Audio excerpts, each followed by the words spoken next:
around and says, although we are in bondage and in captivity, God is calling for some people to stand up and say, enough is enough.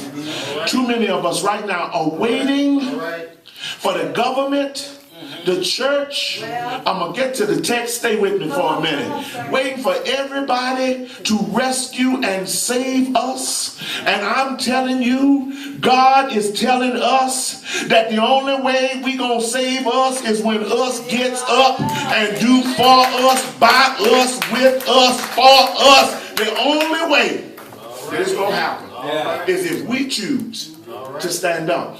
All right. Listen to the text. Listen to what Ezekiel says. One of the first things you got to do if you're going to deal with a situation is you've got to identify what's wrong. All right.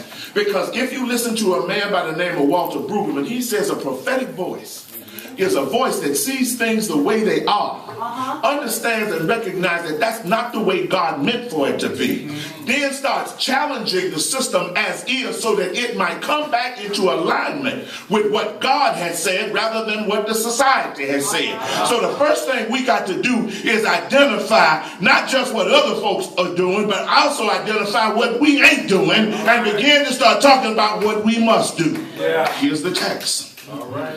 The word of the Lord came to me. Right. Mortal, say to it. The word of Adonai.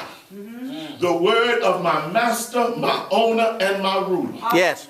You got to start identifying, well, wait a minute, what voices am I listening to? What images and perceptions are driving and guiding me? Am I truly understanding what God is saying? Or am I just following what everybody else is saying? Who really is my master and my Lord? Maybe it's the folks on BET. Maybe it's the folks on the television. Maybe it's some of these charlatans and pimps that call themselves preachers and prophets that keep trying to tell me stuff. Maybe I'm listening to them rather than who really is your Lord and Master.